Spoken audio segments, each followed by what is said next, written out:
Naked Shamanism. Welcome to With Insights Radio. I'm your host, Iggy Garcia. I will take you on a journey across the universe through shamanism, metaphysical, and holistic. So sit back and relax and enjoy the show.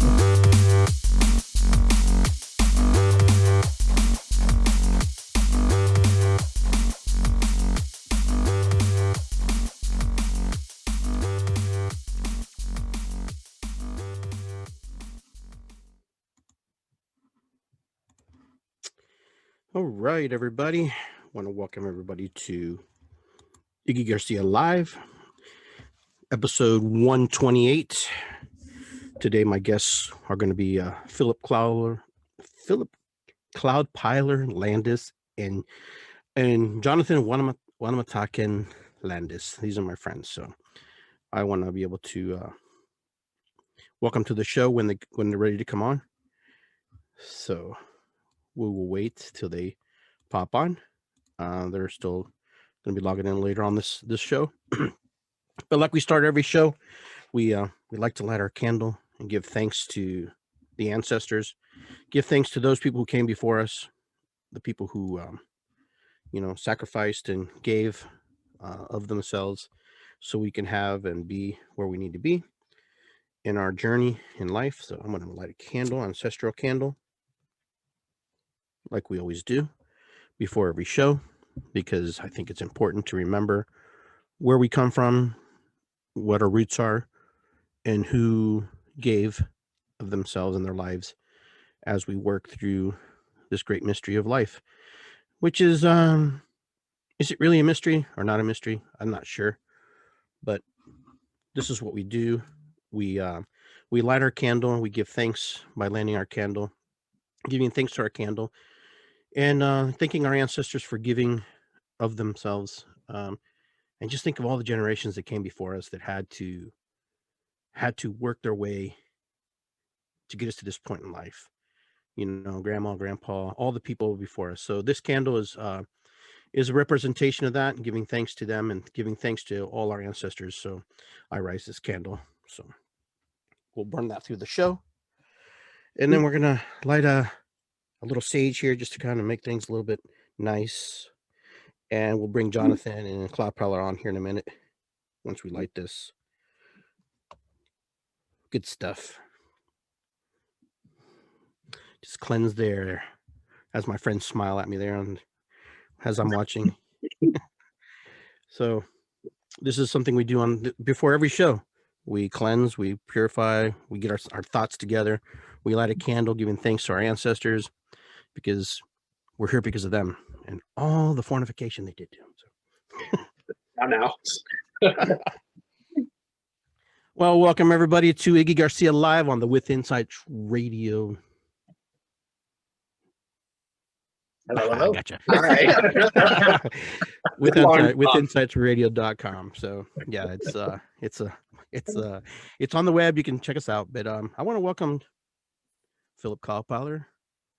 I want to welcome Jonathan Wellamotkin Landis. These are very good friends of mine. This is my family. They're part of the Nemenha. They are the Nemenha. They're here to share today with you, and just share whatever's on their mind, whatever's going on. And we'll also open up the lines for those of you who want to ask questions, if you are up to do that tonight. So it's good to see you guys. Hey, it's good to be here. It's good for us to be here. Yeah. A lot of people don't know where that saying came from. Came from the sweat lodge. We know where it comes from for us. So. Right. Yeah. Well, I changed it a little bit, but that is Midwestern. Overall, how are you guys? How are you? It's so old that we don't know if we're getting it right anyway. So you can say it any way you want to. Yeah, it gets to the point. It makes everybody happy. It's like OHIO, Ohio. OHIO. Has that same feeling. It opens up the universe and boom, there we are. Yeah. Blah blah blah. So how's it going, gentlemen? It's cold. Yes. Cold. Well, at least you got power. It looks like you got some power. Yeah, there's the roving blackouts now. We haven't had any in our area, but down a little south of us, they've had power outages. Yeah. And that's the bad stuff. Yeah. So we're here tonight to just kind of catch up where you're at, what you've been doing, what's happening, what you like to share with the world. What we got a good hour and a half, whatever you want to go and just talk and just I mean, share. it's all yours, man. Whatever. Totally stopping this off on you. No, that's not happening. Well, I don't know. You can't have a discussion as healers today without talking at least a little about the COVID. I mean, we'd be remiss. I agree. Wouldn't we? So, I mean, What's I mean, COVID? most of the dialogue we have with people by email, messenger, Mhm. most of the questions that we have these days, they're almost all COVID related. yeah. I Yeah. mean, you talk a little bit about diabetes, Mhm. you talk about heart disease, and you talk about all kinds of stuff here and there, but predominantly and universally, people are worried about COVID, and there's reason to be. Yeah. Yeah. We don't know enough. Right. Still don't know enough. And the trouble with a virus is you never do, Mhm. because they have this. They're intelligent. They're smart. They have the ability to change so rapidly. Mhm. And if we're going to rely upon industry Mhm. to make sure that we're safe, we are always going to be caught behind the gun, because industry, it just takes too much time. Mhm. And industry cannot adapt as quickly As the virus does. as a smart Yeah. organism. And we have to admit to ourselves at some point that these little guys have been around a whole lot longer than we have. And in fact, without them, we would not be here. This is And, true. So anytime we sit back on our heels and think that we are superior and we're going to beat this thing, it's really not that. That's not the issue. That's not the No, question. no. It's how do we adapt? How do we Mhm. observe our environment? And how do we adapt to live in it?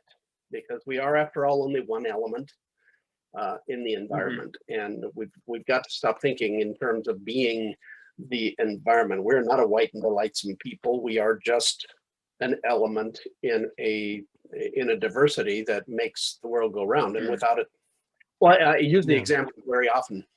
If you count the number of cells in our bodies, what is it? The argument is like anywhere from, About 3 trillion. no, it's more than that. It's, I don't know. That was in my textbook. yeah, well, Approximately, give or take a few hundred million, cells, we're talking 80 to 125 trillion. It's astronomical. It's huge. Mhm. However, that is,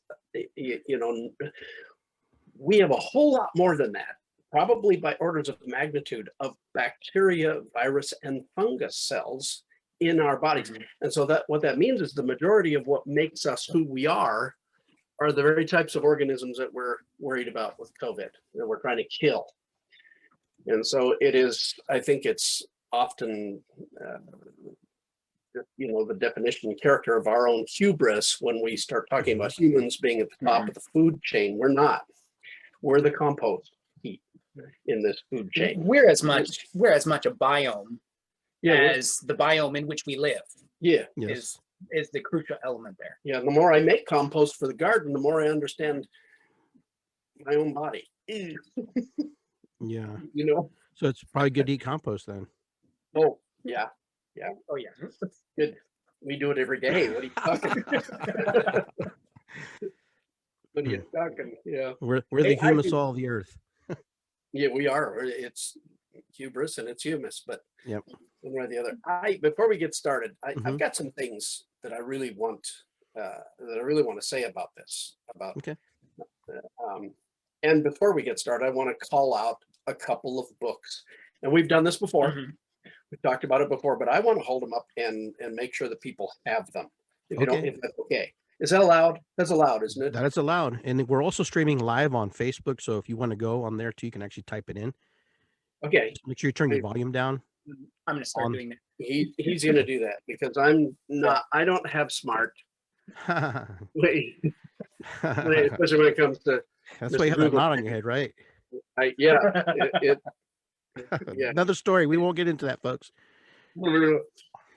I'm going to hold up the book, and I think it's really, I just am imperative. Anybody who has an interest in understanding virus, bacteria, you got to have these books. Okay. I don't care whether you are medically oriented or whether you're, the standard medicine, or whether it's natural medicine, or whether it's metaphysics. I don't care. You got to have these books. You got to read them, and you got to understand. So here we go. Call out. Okay. The author is Stephen Herod Buhner. And I'm going to hold it up. I hope can you see it? Yes, I can see it. And The Herbal Antivirals. I have that book. Yeah. Buy this book. Everybody, buy this book. Okay. I'm adding it to the comment section now. Next book. No, going to hold up this one. If you buy the other one, buy this book. Okay. All right. He's adding it. Going to be there. Stephen Herod Buhner. They are complimentary books. Okay. The one right now that we're getting the most use out of is the antivirals book. Yeah. But look as these viruses change and mutate, no other author addresses that I have read, addresses the how-to of what, how to keep on track, how to keep ahead of this. Nobody else other than Stephen Herod Buhner. And, I hate to say, and I'm delighted to say at the same time, sounds a little schizophrenic, but that's me, not. Not. This guy is a medical professional. Yeah. And this is not we're not getting this information out of our naturopathic pals. This is a guy who, for the entirety of his career, actually worked for the government. And so the government, a lot of your pharmaceutical companies that are trying to build these medicines that we're supposed to be taking to keep us safe are reading his stuff. He's off the reservation now. He's classified and characterized by many as the quack of all quacks and kook of all kooks, but you cannot deny this guy's background and this guy's knowledge. And nobody teaches us better. I can use all kinds of language from my ancestors, but nobody in our time, in our culture, in our language teaches us better what to do, what to understand, and what to do than this guy. Plus, his bibliography is extensive, all of which you can check and track and verify. He's not just pulling this information out of the ether. He's using genuine research compiled over decades of experience. Yeah, I want to actually show that. See if we can do this. It doesn't work, right? It has to work. Can you see at the top of the page that there's color? Yeah, I see that, yes. This back portion that doesn't have color, that's the bibliography. Oh, wow. I mean, that's what, and you can check everything. That's amazing. That's cool. Even bigger in this one. Okay. Wow. Bibliographies are important to me because I want to know where he gets his stuff. Sure, absolutely. I'm way into mechanism of action, and I want to know where he gets his stuff. And here's the bottom line about this. A lot of there's just a ton of information and emphasis on vaccine. Vaccine at this point, and it's been admitted by all of the smartest people, vaccine will not answer the COVID problem unless more than 70% of people in the United States can get vaccinated for a strain before it mutates. Okay. Now, many of the mutations, some vaccines are built so that they work for a number of different strains, but we're already seeing strains emerge that are showing some problems with the current vaccine. So this is going to be an ongoing problem. We are not going to see the end of COVID. So if we're not going to see the end of COVID, it makes sense for us to know what the heck to do. Right. Has this happened before? Have we successfully done this? Well, yeah. We're here. The biggest cause of death, respiratory death, is pneumonia. Yes. I mean, you go into a hospital. I mean, you hear about this all. My own grandmother had the Spanish flu and then a little over a decade later got the flu again, but died of pneumonia. In all likelihood, the pneumonia that she had, was a SARS type organism. The number one cause of the common cold today killed people in the 1920s. That's what we have to remember. The 3 of the 4 main common cold viruses are SARS. And COVID is a SARS type virus. And SARS as in coronavirus. Coronavirus, yeah. SARS is a specific disease, a specific disorder, but coronavirus, there are quite a few varieties of coronavirus just circulating the globe at any given time. Right. I mean, the coronavirus is responsible for the development of and the evolution of our respiratory tract as it is. Okay. So this SARS type coronavirus, I mean, that COVID-19 is only COVID-19 because it came out in 2019. Right. There's tons of them, and they all have, the ability to adapt, adjust, mutate. One of the reasons that the common cold is just a common cold for most people is that over the course of time, it happened to mutate and attenuate. It actually became less and less and less infectious and dangerous. Doesn't have to go that way, not necessarily. At the present, for example, the variant coming out of South Africa is more infectious and more dangerous. And they're actually also seeing that it is tending to be more resistant to vaccine. Yeah. The vaccines that are available now. So again, the vaccine work must go on. If the vaccines are not in the next several years going to deliver herd immunity, like the common cold, then what do? We must concentrate on therapeutics. Okay. And this is where, for us natural healers, this is where Stephen Herod Buhner has come in to save our day. He wrote these back in 2012? It's a while ago, yeah. Yeah, the first copyright was, I don't remember. Now we have to look it up. It's got to be on this page somewhere. He was hired by the WHO, correct? He worked. Yeah, and the United States, the CDC, the WHO. He actually traveled the world working on therapeutics. Yeah, figuring out how it was that indigenous peoples around the world ever survived the introduction of new virus and bacteria. Interesting. 2013. He wrote it he compiled it in 2012. Copyrighted it in 2013. So this is way ahead of the game. Way ahead of the game. Now, when you look at all of the pharmaceutical companies that are working on therapeutics, in other words, to help treat this virus so that you, if you get it, you don't die from it, all of them are doing focusing on exactly what Buhner told us to focus on, except that he did it with herbs. Okay. Now, we took that in stride as practitioners a couple of years ago, several years ago. We have followed his instructions, understanding now our ancestors a little bit better. Right. And we believe we've actually had the COVID in our household. And we have been helping others that we know have had the COVID, and they're able to come through it. And these are elderly. These are people with comorbid conditions like heart malformation. I mean, that's a pretty bad, serious one. Yeah.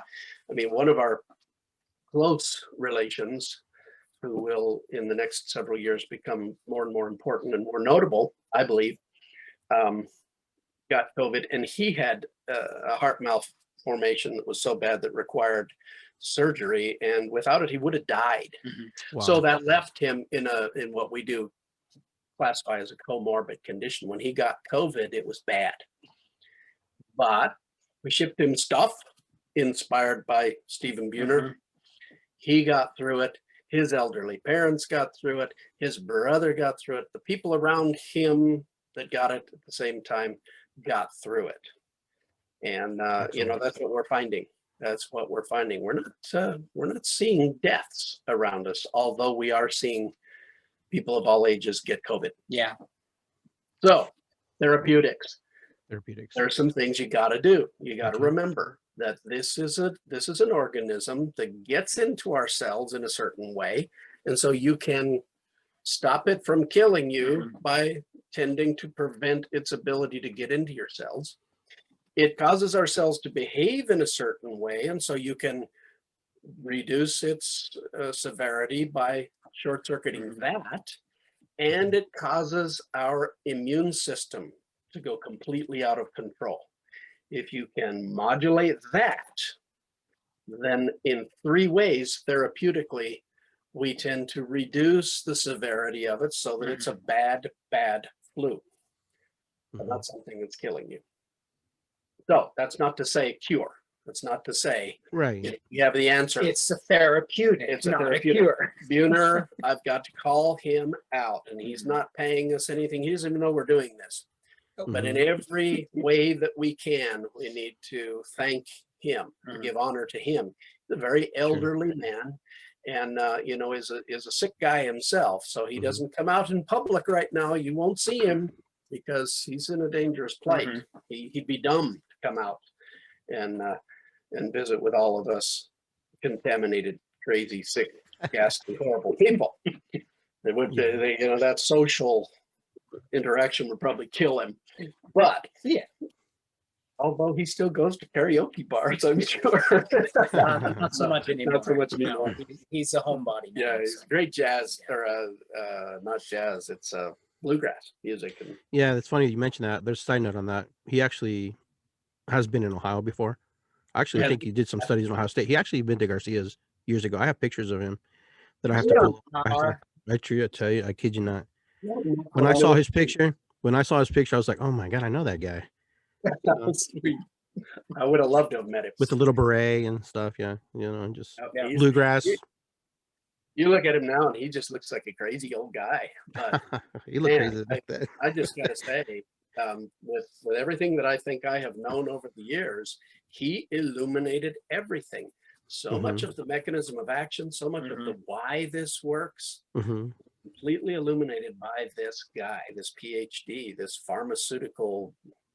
He was an animal of the pharmaceutical industry for 3/4 of his career. Yeah. His approach was not to educate us on what's good for what. Right. His approach was to educate us on the effectiveness, the mechanisms of action, what needs to be done in order to stop the infection. That's a distinction that I feel needs to be made, especially with regard to home style herbalists, amateur herbalists, even some of the master herbalists that we've dealt with over the years.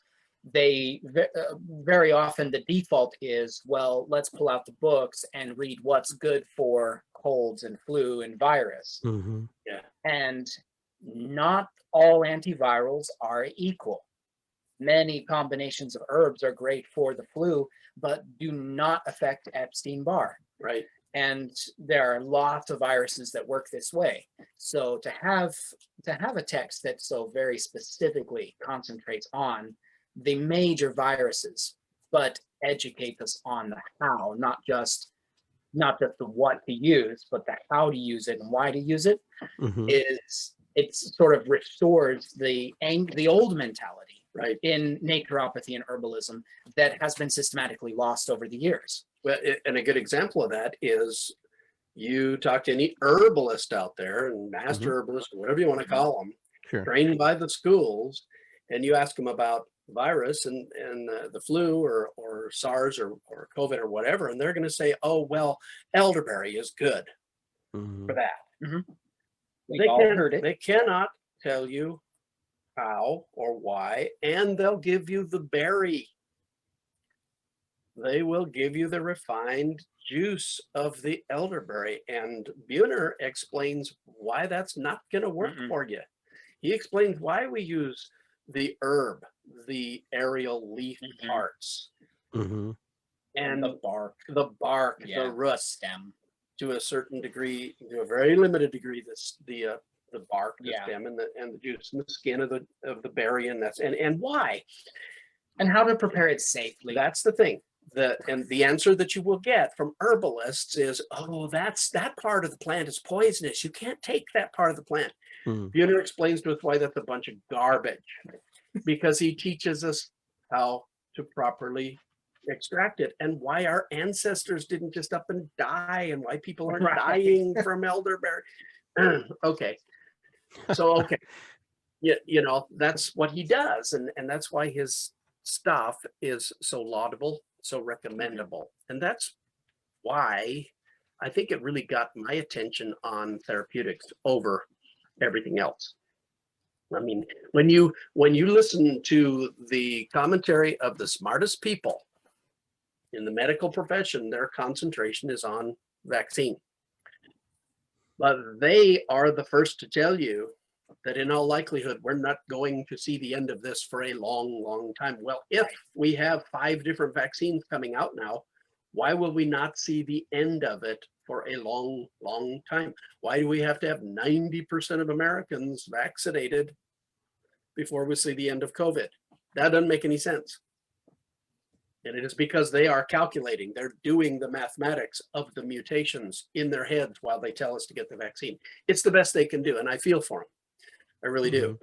But, you know, we sit here in Missouri where, because we are low on the totem pole, we will not even have the vaccine available to us until the last people on the list get it. I have comorbidity.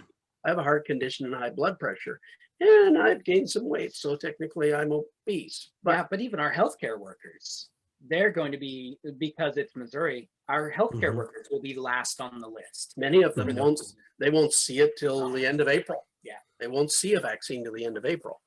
I mean, when you go to Kansas City, I just read this yesterday.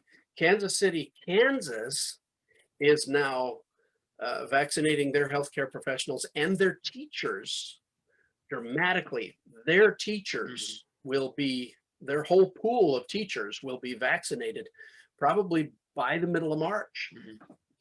You cross the river to Kansas City, Missouri, and they won't even see a vaccine until the summer, the teachers. What's the difference? The difference is Missouri and Kansas. The river. Well, let me ask you a question. Let me ask you a question. So it's in the water. Yeah, the water.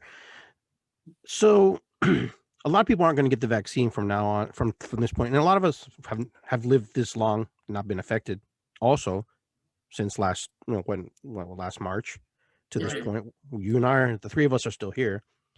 Unfortunately, because, you know, it's just the way it is. So is it possible that people have created antibodies? Is it possible that maybe by the time the vaccine comes to Missouri, maybe it's more effective? They've figured out more things for it to make it work better, or is it just going to be the same formula the whole time? It's the same formula. Yeah, they're trying to mass produce it as quickly as possible. So they will use the tested formula, the lab confirmed formula, as long as they can make, as long as they can sell the stupid thing, as long as they can distribute the stupid thing, because to shift the formula, to adjust it for a new variant of COVID will require as long as it took to develop the original injection, the original formula, and cost as much, did as much. So this vaccine is not really necessarily a cure for it. It's more like something to what? How would you describe this vaccine? It's a vaccine. There isn't, no vaccine on the planet is a cure for anything ever. And it's not really presented as a cure. It is the best that a government can do, but it is not the best that individuals can do. We've had COVID go through the house. We didn't die from it because I think, and I have to qualify that. I have been an ill person. I've been a person throughout my life who has struggled with immune response. I mean, the diseases that I have and that I have struggled through are what made it possible for me to sit for the national board exam for naturopaths without having gone through a residency. They told me I wouldn't pass it because I didn't have a residency, but I insisted. I paid the fee and I sat for the the board exam, and they put me through a very rigorous 18-hour oral review, and I passed it. Okay, so that I'm qualifying. The only reason that I could do that is because of the diseases that I've actually suffered and the experience that I've had in, you know, in a broad range, a diversity of bad things that happen to our bodies. Sure. I'm the kind of person that would have been a shoo-in for hospitalization. And I have to tell you, I don't feel that I have been sicker in my life ever than that thing that I got late March, early April. I don't know exactly what it was because we didn't even have testing in the state of Missouri at this time. And I can't even really qualify for a test now. But I have not been sicker in my life than that. I can say that that frightened me more than anything has ever frightened me. And here we sit. In all likelihood, we all are building, those of us who have been ill, the vast majority of us do not have hospitalization symptoms. We build antibodies. And because we build antibodies, these viruses are alive and they're awake and they're intelligent and they are constantly changing. They're constantly adapting because they can. They deal in numbers that would take 1 million years for humans to deal with. If we were to actually get, let's say the loss of our little finger was for some reason evolutionarily important.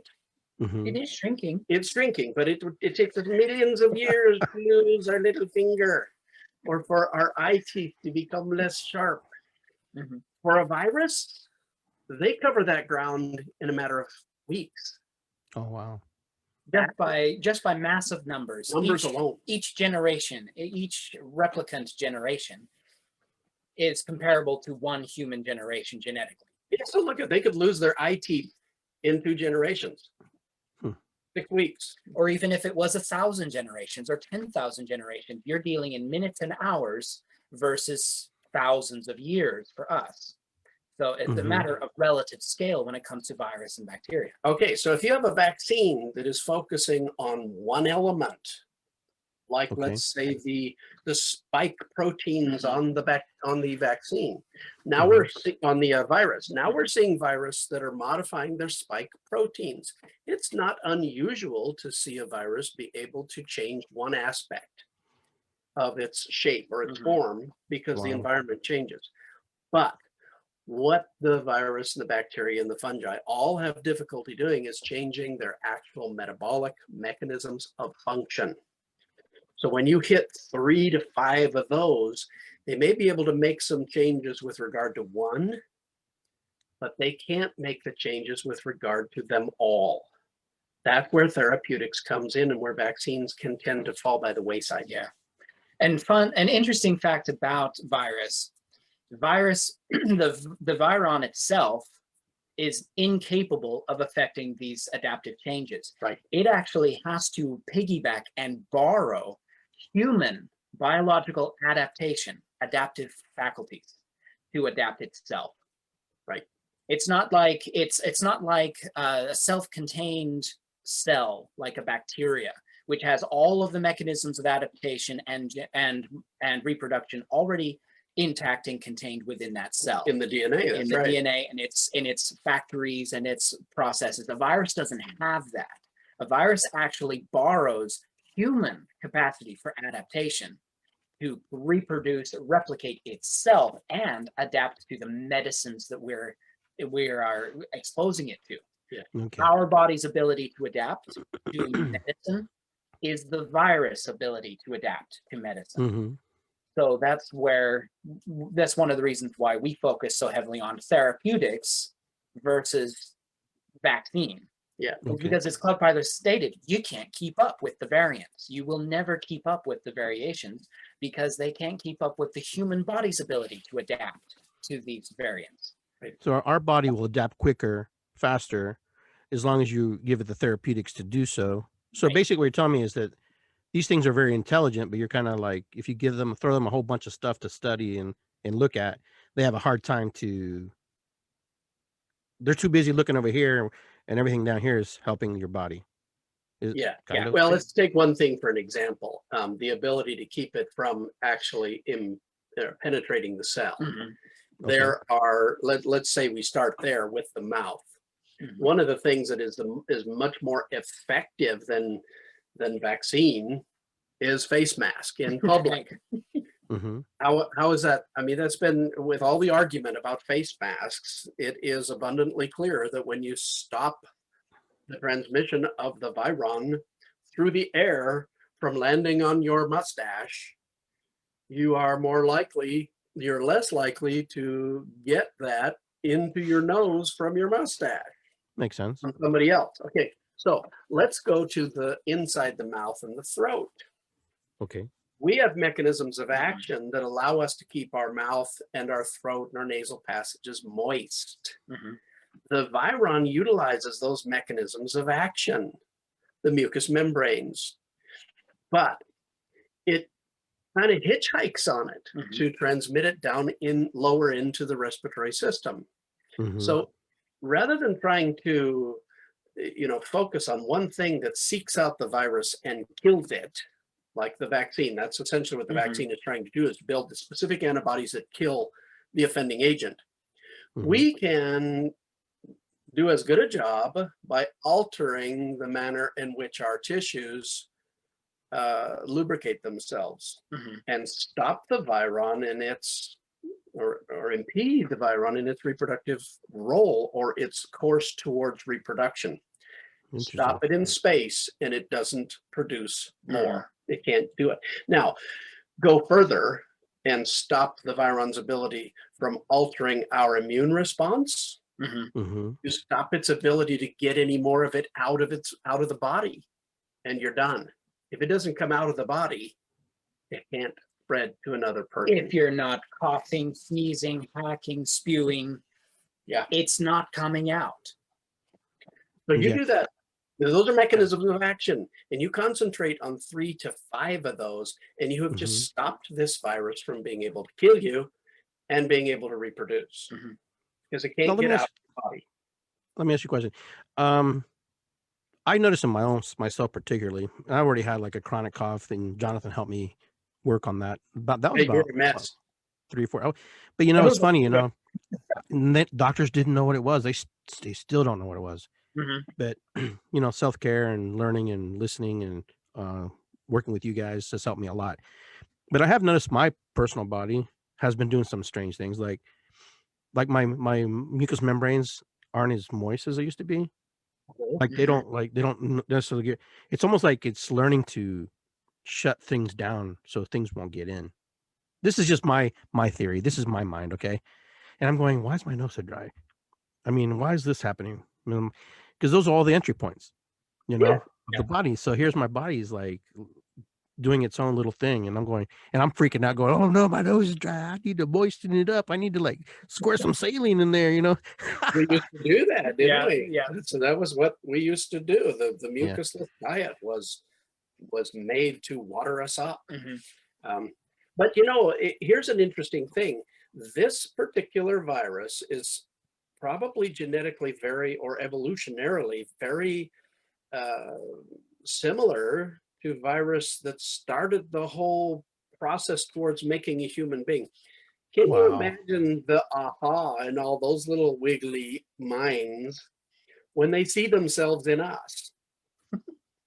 Now, if we can say all my relations, that's right. I don't know what that's for. That's to get me into the stomach, where the acid will kill me. I can use that roller coaster and just get off at the lungs. I got you. And they do. But then, if we do some things with that mechanism of action so that they're unable to do that, so it's not effective, then that tiny little margin of error of effectiveness is all it really takes sometimes to stop a virus from being able to make that mutation. They'll make another mutation that may not even be useful at all. Yeah. One of the things that this dumb thing does is that once you get infected in the lungs, It wants to stay there long enough to do what it needs to do, which is to cause you to produce a whole bunch of fluid that your brain thinks has to come out of your lungs. Right. In order to do that, it tricks our immune system into dumping more cytokine into the system than is good for us. Right. And it produces an explosion of fluid, whether it's out your butt or out your mouth. It's an explosion of fluid. The Spanish flu did this, and people would literally bleed. They'd explode from both ends and die. And that's how the virus got out. Very similar to this. You're coughing, coughing because of what's called the cytokine storm. Our body knows a thing or two about virus, and the cytokines cause a reaction that has usually, for the common cold and the flu, has a detrimental effect. It allows us to protect ourselves and our tissues from the virus. This one, however, utilizes that mechanism of action and causes you to explode. So you're constantly putting their little babies out into the air. We can do things therapeutically that tends to turn down the volume of that storm. So although it was the virus's plan to explode out of your body, it can't do it now. It's put all of its knowledge and energy into being ready to get out there and can't. And that's where therapeutics in pharmaceuticals are going right now. Protecting the cells from impregnation and controlling the cytokine storm. That's amazing, because that's exactly what Buhner taught us, and that's really exactly what our ancestors were teaching us by telling us to use the plants the way they were telling us to use the plants. Yeah, sure. It's cool. And it's working. It's the thing. Rather than focus on one specific thing that we can hit with a synthetic chemical, addressing the structure and the activity of the virus itself on our bodies from multiple points, multiple factors. Sure. Its point of entry. If we can reduce the entry of the virus and its exit once we have it, if we can mitigate and reduce that risk, then that goes a long way. If we can reduce its ability to travel safely within the body, then we have an even better chance of actually getting on top of this thing. If we can manage the cytokine storm that causes so much secondary damage in the body and effectively destroys the immune system, furthering the virus's ability. And the cells themselves, the storm causes the cells to rupture open and lose all their fluid. You can't do that very much. And you die. Yeah, but then there are also plants that have been dealing with these organisms for millions and millions of years, right? And have produced chemistry to prevent the very thing those organisms need to do, which is replicate. Sometimes it's the introduction of one, maybe two essential medicinal compounds, and that's all that can effectively slow and retard the virus ability to replicate. And we can do that with holistic medicine. That's what natural medicine is. Or does anybody really believe that elderberry plant doesn't actually have viruses like us? I mean, you talk to an herbalist and no, the herbs, they're all like they're some alien being. No, they were here before us. Yes. They will likely be here after us. There is so much that they have already learned and that we are still learning by observation, because they're not the smartest species on the planet is really the dumbest. It's us. It took a lot of people to die to figure out that don't want to eat that. Yeah, don't eat that. Don't eat. I had a conversation, and I'm not going to say the substance, but I've had several conversations with people who eat a substance, and then and they ask me, well, why does it do that? Well, let's take it out of the substance that you ate, and let's go to where the substance grows. Yeah. And why you would expect, that it would develop the substance, to evolve with the substance. It was because there were deer and antelope and other ungulates who ate this plant. And the plant learned this. And over time, probably through an interaction and association with virus and bacteria, designed a substance that caused the deer to pass out and to have visions. Now, a deer needs to be moving. Yes. If a deer alert if a deer all the time. Yeah, if a deer starts to see all kinds of wonderful colors of blue and connects with its ancestors and has hallucinations and falls down, that deer is really, one, exposed to being eaten by something. Yes. And two, if it isn't eaten and comes out of this wonderful transformative experience, is less likely to eat that plant again, isn't it? Right. They're not going to go back to it and eat it over and over and over, because, you know, those colors of blue are probably not that exciting to a deer. Yeah. We don't get that hint, though. You know, we want these transformative experiences. That's, yeah. It's a good example of how plants are a whole lot more observant than we give them credit for. Oh, they're very, very intelligent. And they're loaded Very. with as many bacteria, fungus, virus as we are. There's no difference. Oh, absolutely. There's more microbial life inside a plant than the plant itself. And it's the same way with us. We need to start paying attention to that fact, because they have been around a whole lot longer. Compost, right? They'll live in any environment. I find it very interesting that in the 1920s, we had the Spanish flu, and now we're in the 2020s, and we have the COVID. It's kind of a interesting, parallel there. I heard that. That's 80 to 100 years. Yeah. So we fall into this period now where we're going through life-changing events. But this is, like you said, this is nothing new. This is something that man and woman have had learned to live. I mean, my God, when smallpox and other diseases came to this side of the world, you had to adjust and you had to live. Some people died, and of course, we still live with all this stuff. Tuberculosis, we live with all these other things. It sounds like it's going to be one of those things we're just going to have to learn to live with it. And our culture makes that difficult, because we have put a lot of professions on a pedestal. Yes. We have really canonized a lot of things about our culture. I'm drawn to some recent research and this is research by forensic archaeologists who have now studied the outbreak in, I think it was around the 1885 to 1889. There was an outbreak, and it was a pandemic. Well, at least it was an epidemic in the United States. We don't have enough data to call it a pandemic. Right. Yeah. But now they saying they think it might have been a pandemic. I mean, it killed a lot of people. A lot of people died, and it was before a lot of data was being recorded. It's not like today. People died.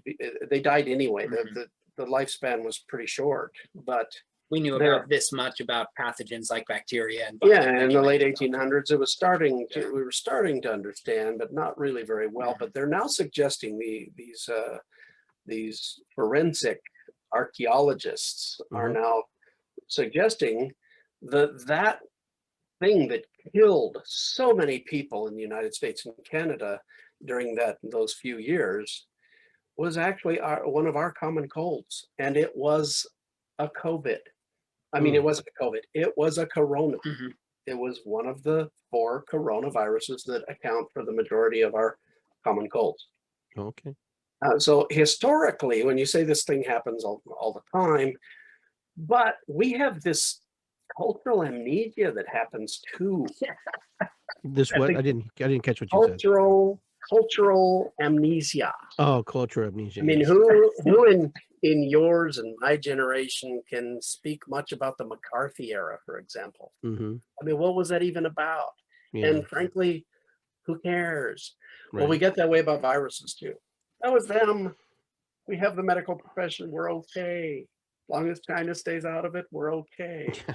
We're so advanced. We're that advanced. We're so advanced. Science is everything. We are not that advanced. We're advanced enough. And if we pay attention and open our eyes, see things as they really are, then we'll do a whole lot better. And that's what we're not good at. We're not good at seeing things as they really are anymore, in my estimation. At least that's how I am. We're good at seeing things the way we want to see them. And then, turn off the cold. Yeah, I'm just, I'm one of those people who always curious if, did we really have to go through all the way we did, everything we did? I mean, it got to that point, regardless of if I wanted to do or not, it happened. Regardless, we locked down, we shut up, we masked up. Now we're vaccinating. Now you're an asshole if you don't vaccinate. You're hurting my grandma or whatever. So it's like you can't win. It's cancel culture, and now we're living in all this a very dramatic period in time. If you don't do the right thing, you're not a good human being. That is because we live in a culture that sees things in dichotomy. There is white and there is black. There is, you're either scarlet, you're either wicked as scarlet as blood, or you're white as the driven snow, and light and delight in people. We don't have gray areas. We don't even have it in our language. I think most especially we don't have it in our language. We can't change the way we think because our culture speaks a certain way about everything. You're either right or you're wrong. You can't have made a mistake because that means you're wrong. And so therefore everything you say thereafter will be wrong. Even though you were 98.98% right, you made a mistake. You look at it's symptomatic. And so many things that could be so helpful are completely discarded because somebody spoke wrong about it. That's a culture we live in. That has nothing to do with viruses. It has nothing to do with vaccines or therapeutics, or a heavy blanket and socks on your feet at night. It has nothing to do with these things. It has to do with behavior. You're either right or you are wrong. And if you're wrong, you're evil. And if you're right, you are saintly. And that's where we are in America. That's one of the problems. In English, for example, it is very, very difficult to observe something deeply, especially in our present time. Deep observation is something of indigenous peoples. The indigenous people could say all my relations because they knew their environment. They took time to examine their environment. But what percentage of the American population takes even 1 minute to realize that we are more bacteria, virus, and fungus in our body than we are human beings? No, most people don't. Nobody. I mean, I could ask a lot of my people tuning in right now. They probably didn't even know that. Why is that important? What do you mean I'm bacteria, virus, and fungus? Big deal. Really? Yeah, we are. I mean, we're designed to break down. Cleanse. That's not what matters. We're designed to break down. That's how we go back to the earth. We better. Better. And it's how we stay. It's not just how we decompose and go back to the earth. It's how we remain in the state in which we are. Equilibrium is a state of health. Equilibrium can only happen when all things are kept in balance. The idea of balance is as a scale. You can't have one side of the scale without another side of the scale. Equilibrium is, after all, a pretty diverse concept. But we don't think in terms of those metaphors. We think in terms of what I decide to think is what is reality. Not necessarily what I decide to do, but what I decide to think is what is reality, even if it isn't. And the other aspect, the other element we have to deal with on a daily basis as instructors, as teachers, as healers, is the fact that for the vast majority of the American population, our culture places a higher priority on individuals' opinions versus deep observation and reason.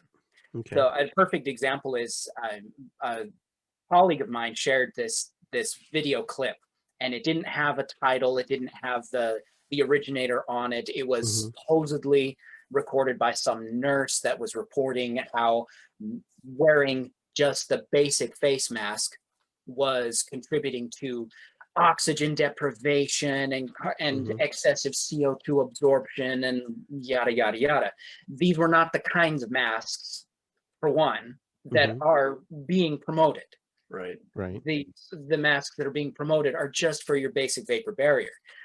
And this colleague of mine got into this discussion about it, and I said, let's observe reality for a minute. Reality check.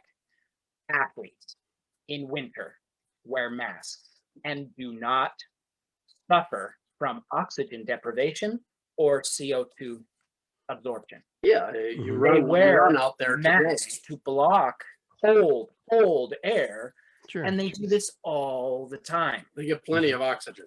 Sports medicine is a huge paying industry, really expensive industry, with all those athletes, all of them needing to train in winter, all of them not wanting to run on the treadmill, or at least a large percentage of them. Yeah, they go outside. They go outside. Would you think, with that much money that the industry, if oxygen deprivation due to wearing a mask and CO2 absorption were genuine concerns for the payers in that industry, you think they might, develop the special tech and policies and propaganda and products that provide for better breathing while running? Yeah, they don't. Money. They don't. They have their basic face mask coverings in different styles. Some with an elastic so that it fits nicely over the face, all basically made of the same material, either polyester reinforced with spandex or straight cotton. Yeah. Or in some cases, a cotton wool blend. I've seen those too, but it's still basically the same. It's just a scarf that has been sewed behind your head. Yeah. Right. Well, besides that, let's go back. Thicker than the masks you're buying for COVID at Walmart or Walgreens. No problem with carbon dioxide. Let's go back further than that. Let's go to the Civil War. In the Civil War, a doctor would have someone come in. They've been hit in their leg by a cannonball, and they're immediately taken out the saw and they cut your leg off. There were no masks. The number of people who died was astronomical. It was huge. And then late in the game, the docs started to wear masks because of the smell. They started to get people coming in off the battlefields who had taken some time to get there on a wagon through rainy spring or fall, and the legs and arms and body parts they were taking off were thoroughly rotted. So they started putting on masks, and you see at that point an aha moment for medicine. Right. At that point, they started to see more people survive, and they started to use cleaner. They started to clean their instruments because they had mud on them instead of just blood. Right.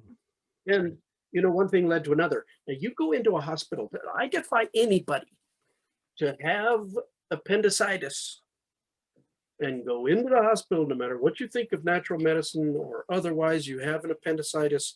Generally, if it's bad, if it's acute, you're going to the hospital, right? Because there's not really a lot of good prognosis if you do nothing.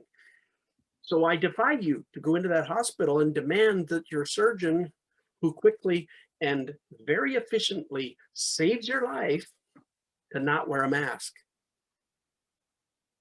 I don't want you to wear a mask because I don't want your brain to be affected by the reduced carbon dioxide so that you make a bad judgment error. No, that ain't happening. You want them to wear masks. You want them to wear gloves. You want them to use sterile process. Sure. How long has that gone on?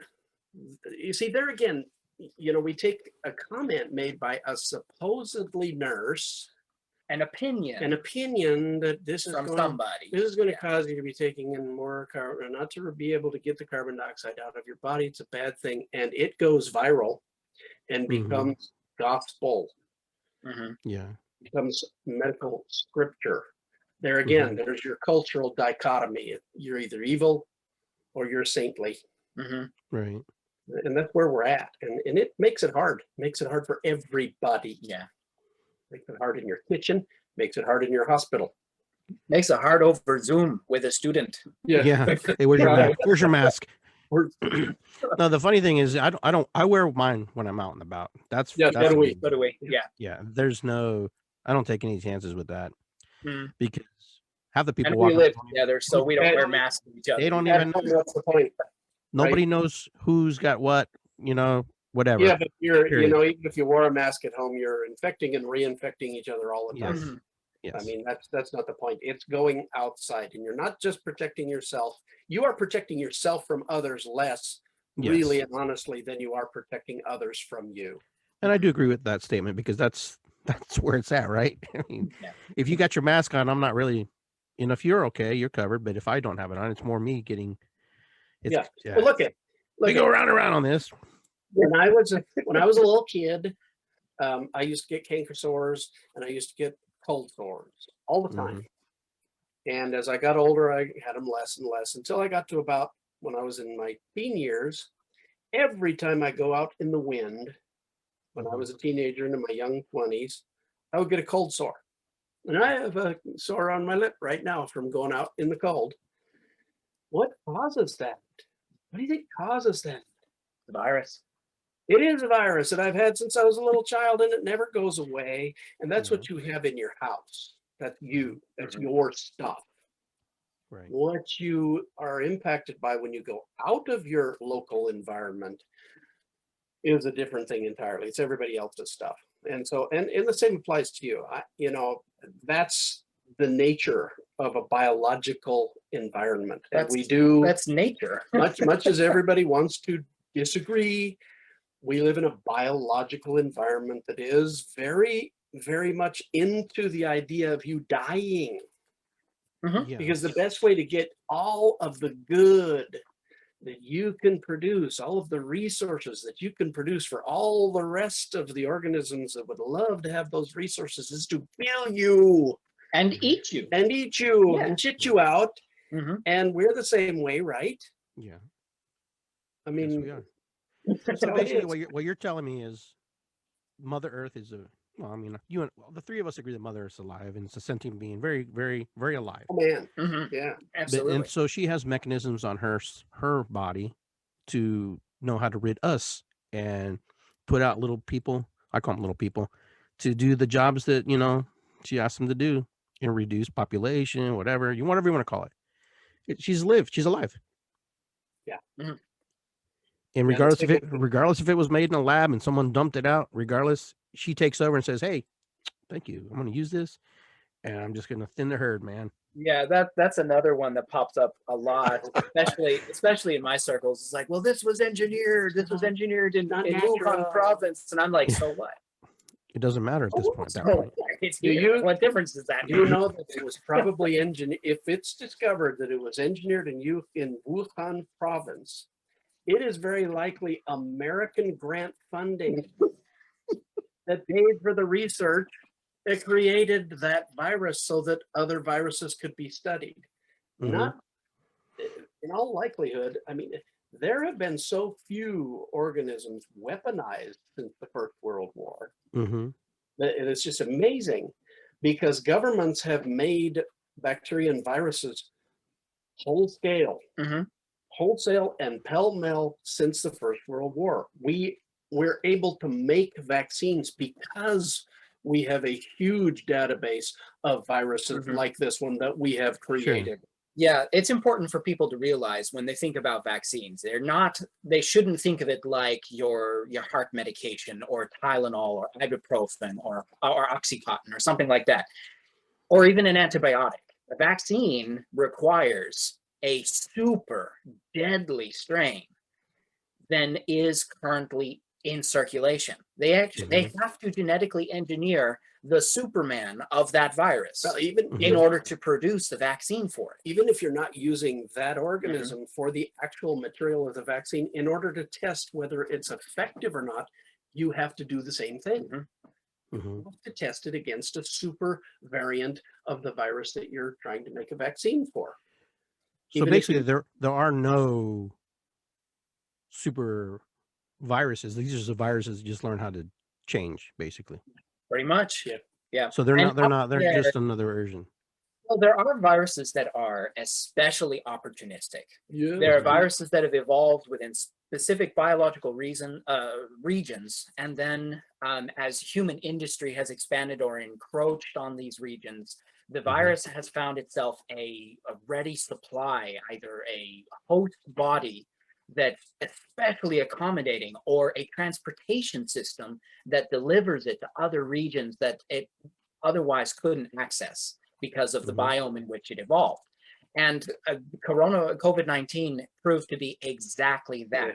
Not a super virus, it's not a super bug. It was especially opportunistic in the biome in which it evolved. Sure. And it was human industry, human activity that encroached on that region and gave it free reign of the planet because of our method of transportation and our slow response to its spread. Yeah, and the only real way to study it is the tends to spread. Yeah, with the actual study material. Is this evolution? Is this natural selection? Yeah.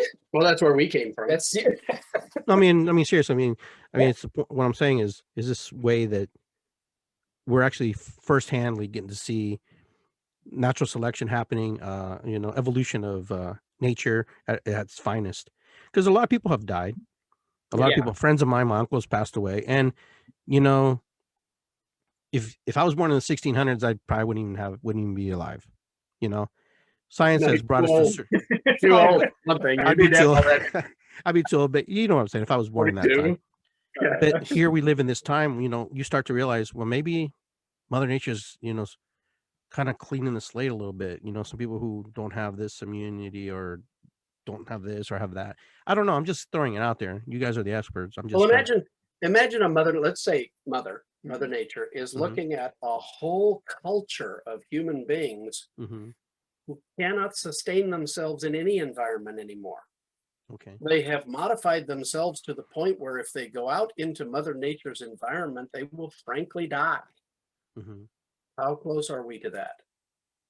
We must, as an organism, create artificial environments in which to live. Right. Very few of this variant that we call ourselves right now could live in its original natural environment. I mean, you look at the reality. I couldn't. Yeah, reality television. No the reality TV show Alone. Yeah. What's the reason that they stop the show? Because you'll die. The contestants are dying. Yeah.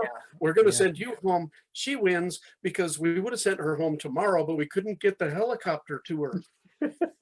Yeah. We can't live out there anymore. And yet our ancestors did just exactly that. Many people still do. But we live in a culture that is this close to driving some of the mechanisms of action upon which our entire food supply depends over the edge.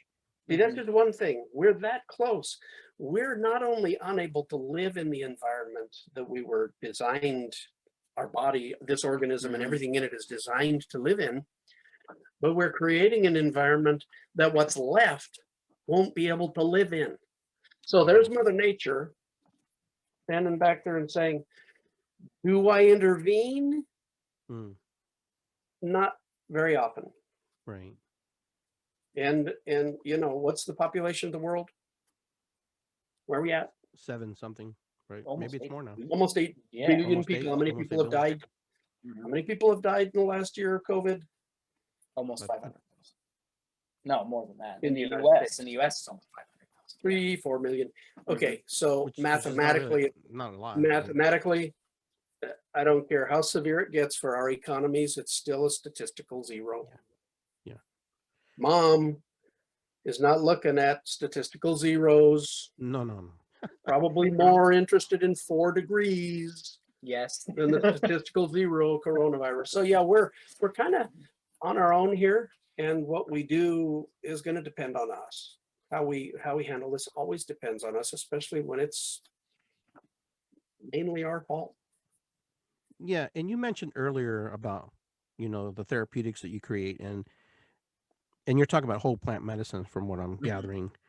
So what about people who supplement, people who are doing all the vitamin D3s and the C's and that? I mean, is it better to do them than not do them at all while we're in this? Don't stop. Yeah, don't stop. Yeah, don't stop. Whatever you can do, because we don't have this manufacturing facility where we can pump out herbal antivirals for anybody who places an order.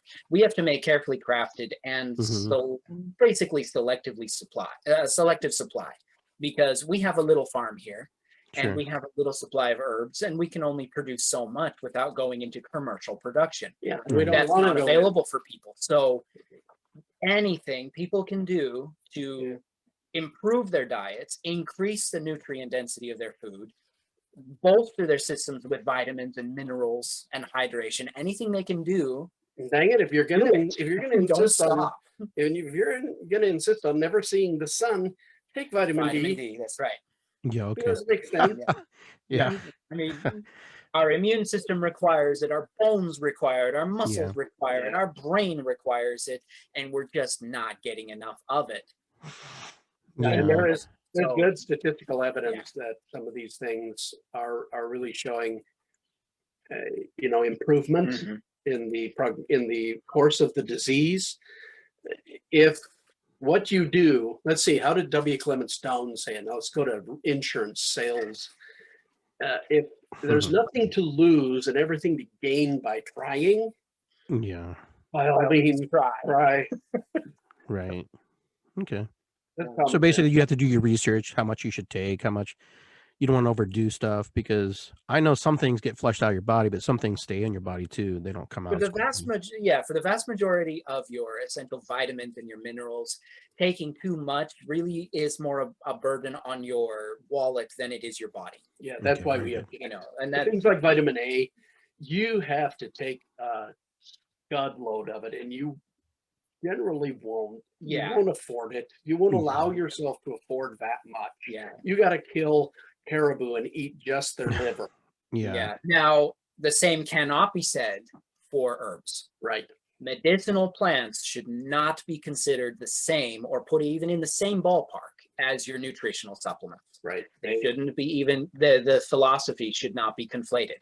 Medicinal herbs, if used incorrectly, have the potential to do tremendous harm, even well-intended. Right. And that's something that I was taught. Yeah. I was taught that it didn't matter how many herbs you take, they're all safe. So take as much as you want. That is, dare I say, bullshit. You said it. I dare and I did, and I do. It's bogus. And I blame tradition. I blame culture. I blame that dichotomy that we talked about. Sure. And I blame the allergy, especially that Americans have to observe their environment. I mean, we literally as a culture get hives when somebody asks us to actually do more than read 125 words about or characters about something. What's the limit now on Twitter? I don't have I don't know. I don't care. I mean, people break up in hives if you're writing more. Don't write me a book. Just tell me the answer. Just text me yes or no, damn it.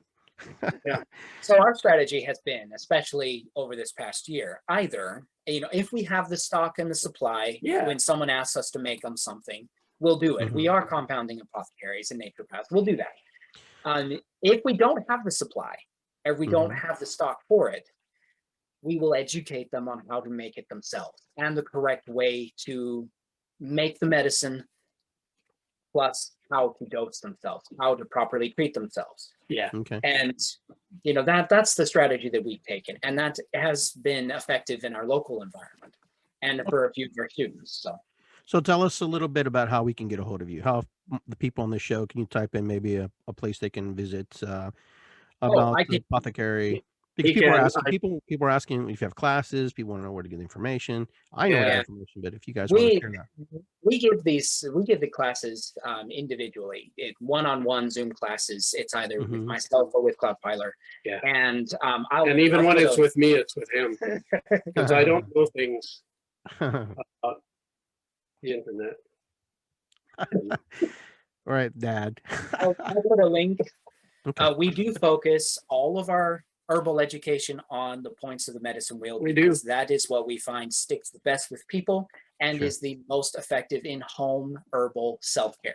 Yep. You get into really advanced herbology, you get into advanced chemistry, and most people have neither the funds or the time to delve into herbology to that extent. So breaking it down for them on a very practical, cover your bases sort of platform is what we like to do. You can, it's really hard for people when you And I'll break it put a down link that in way. the comments. for that. There's no way that any household, if they follow the medicine wheel, will not have a broad range of Mhm. medicines to treat themselves. For everyday stuff. They're going to Yeah. be much more prepared than had they continued Mhm. to do nothing but wait for the vaccine. Yeah. Right. Seldom are they going to run into something unless it's super specific that they can't at least improve the condition or improve the situation. Yeah, see, that's what we're seeing with people who are getting the sickest. They're waiting for the vaccine, they're waiting for the drug Or they're very to old, manage the system, or they're very or old. they're sick already. And we're sitting here going like, no, we know this attacks the respiratory system. We know this attacks the immune system. We Mhm. know this attacks the circulatory system. It's flu season. It's flu season Get on it. too. Yeah. There's a number of things that can be done Get on it. in You don't have to preparation be for sick. Don't wait till you're sick.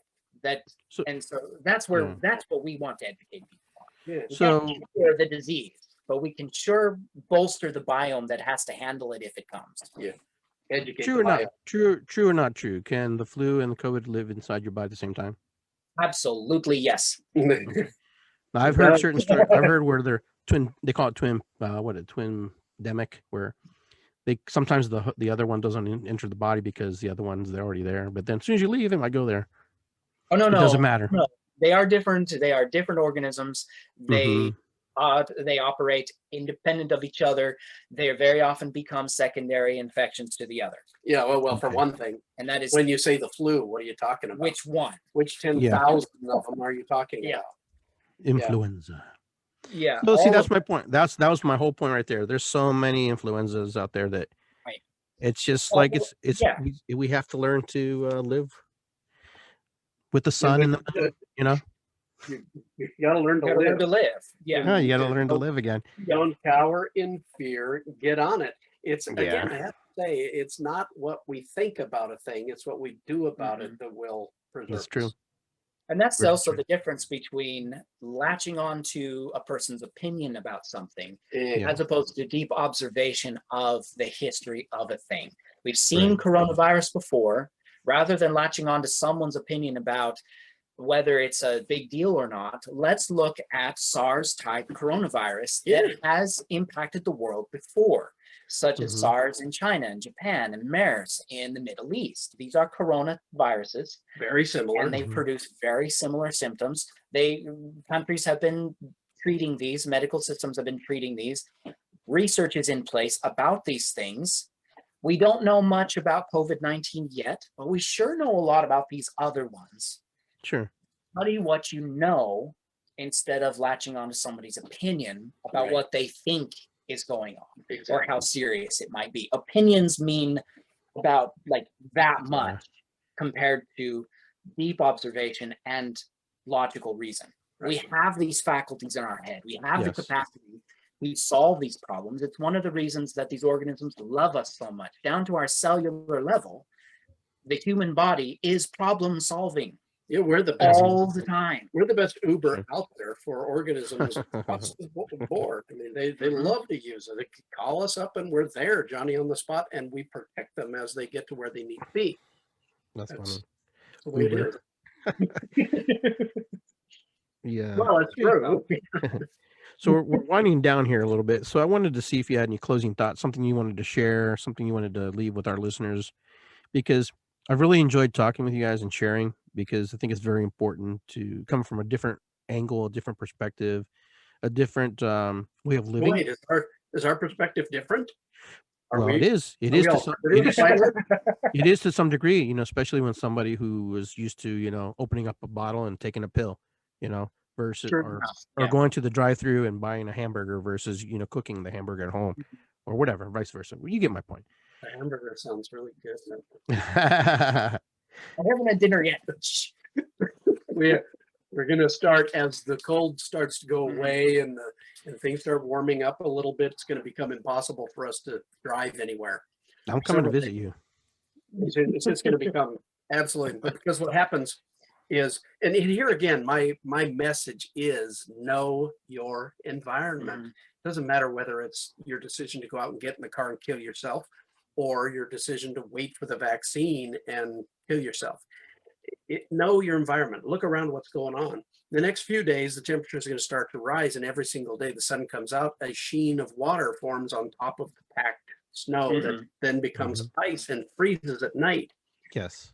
That's bad enough as it is, but as it continues to warm up, a week and a half or so from now, it's going to be in the 60s. All the water can't get away. It ends up in the clay of our roads. Walking down our driveway, for example, one year was like walking on a waterbed. Wow. You didn't sink, but you found it hard to stay afloat. That's wild. We stay off those roads. We don't move about. And if you're wise and you watch what's going on, you're okay. If you're dumb, if you're stupid, and the polar blast is gone, I get to go in and to the bar and have a great time. You could slide off the road and die. Getcha. It's decision making. We have the ability to look at data, analyze it, formulate a plan, act on the plan, and actually observe how things turned out to see whether the data would be better used in a different way, or if there was more data, provided by the concrete experience that came out of acting on the plan. We actually have the ability to do this, but we don't do it. Right. Especially in America. We don't, in modern cultures, don't do this. We're not taught to do this because we have such access to such smart people, and it can be minimized to 125, 185 characters. Why should we have to observe anything? Mr. Google Pants tells me everything on the internet. Oh, Google. I do not have to know. I do not have to observe. I do not have to make decisions. But you know what? Yeah, you do. Yeah. You really do. Yeah. The other thing that I would share would be a lesson from the past, from our ancestors. There's a tale way close to the end of their long running history where the strangers from far away came to the continent. They made their landfall. Diseases swept through the villages and the settlements all the way across the continent. And the lesson that draws me to it every time is the fact that some of the first people in all those villages and settlements to die from these strange alien diseases were the healers. Anybody who's listening or listens hereafter, protect your practitioners. Protect your healers, because they're naturally geared towards taking care of you. Makes sense. Do whatever you can to protect your healers, because by the time white men appeared and saw the settlements and villages, there was nobody in them. Yeah. The healers were gone. The healers died first. And there was no one to care for the people afterward, because healers had become so proficient and so mighty in their craft that there were actually fewer family healers. They were very narrow-sighted too. Sure. And so your communities had a healer or two, and they were well supported by their communities, but all their knowledge base and all their expertise was pretty confined within one or two individuals upon whom everybody else depended.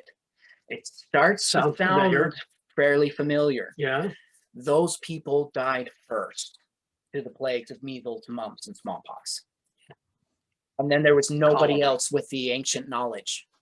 Protect those people who've made it their lives, their livelihoods, to know how to help. Because when worse comes to worse in the community, those are the people who will be able to save lives. Everyone has the power, has the ability to do whatever it takes, suffer a little inconvenience, a little warmth around the face, a little extra washing of hands, extra carbon dioxide. to save the person who may help them, who may save them in the future. Yeah, totally. It was so bad. There is an account that is still in the history, in the written history of the Spanish who came a little ways up the Mississippi River, and they found a settlement. They found a city that looked like it could have been inhabited yesterday. Mm-hmm. And they rode their horses 4 abreast, in their armor and their horses. Their road was so well made that they rode up the avenue 4 abreast. And they got to the end of it. They saw that there was this great, huge mound temple that had a step, and they went and they found a little village on the step. But that's all they found was maybe, 14 little families living on the step of this massive, massive temple type structure made of earth. It's recorded.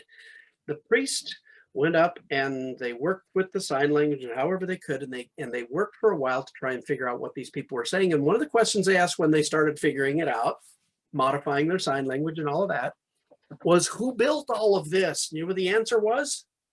There's nobody here when we got here 100 years ago. I see. I got you. It happened that fast. Yeah, it happened that fast, and that was because the knowledge became narrow. And it was centered on 1 or 2 people. They were not able to keep ahead of it. And they lost themselves. Yeah. By the time they got control, by the time they got to where they actually had things that worked, you had measles all the way to the Rocky Mountains. Yeah. These diseases ran ahead of the white man. Generally, a generation before the white man was ever known to exist to most of these tribes. Right. Yeah. I mean, that's a pretty dang smart organism that can do that. Yeah. And we're still up against that exactly.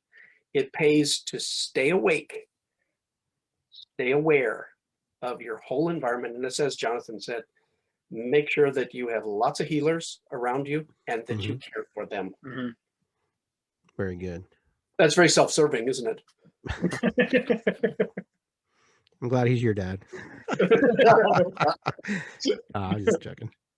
No, I want to thank you both for being on the show tonight and sharing your amazing insights and the things that you've learned and the things that you've dedicated yourselves to share with others and teach others and teach yourselves and keep yourselves healthy and your families healthy, because that helps all of us here who are wanting to know more.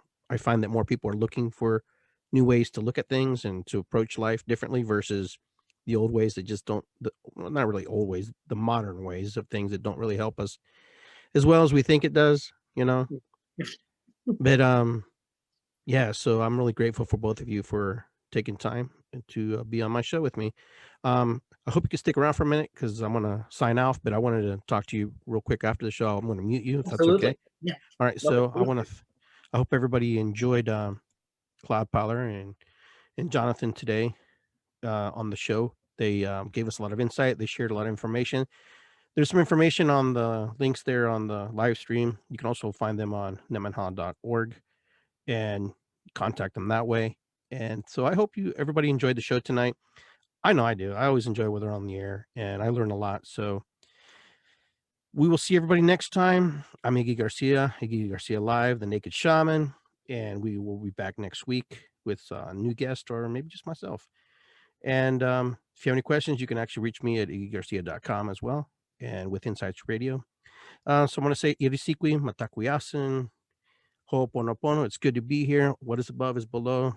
And aho, and we'll see you guys next time.